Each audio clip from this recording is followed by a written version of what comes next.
ના જવાય દોઢું થઈને. બાપા તું તો ખરી શું યાર વાઘેલા ઉપર તો મલમ લગાડવા તું તો એટલું છાટે છે ખબર જ પડતી કેટલું દુખા છે મને એટલી તકલીફ હોય ને તો ના જવાય કોઈની મદદ કરવા.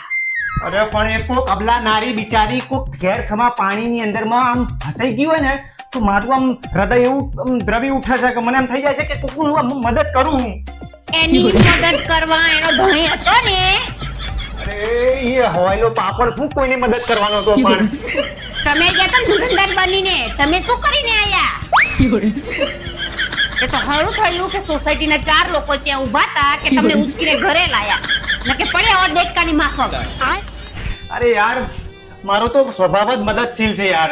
એ તો પછી ગરમી હોય વરસાદ હોય કે ઠંડી હોય ગમે એ ઋતુ હોય તો આમ મદદની આમ પોકાર કરે ને તો આ હાવજ નીકળી પડે આમ મદદ કરવા.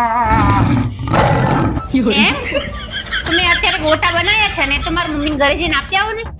એ પાગલ તને ખબર છે તાર મમ્મીનું ઘર કેટલું દૂર છે અને બહાર પાણી કેટલું ભરાયું છે તને ભાન પડે છે હું આ પાણીમાં હું બહાર જઈ તું ગાંડી.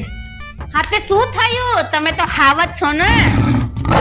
હા તો હાવજ જાઓ ને કેર સમા પાણીમાં મારી મમ્મીને ઘરે ડબ્બો આપીને આવો અને રિટર્નમાં શાકભાજી ને દૂધની થેલી લઈને આવજો ભૂલ્યા વગર.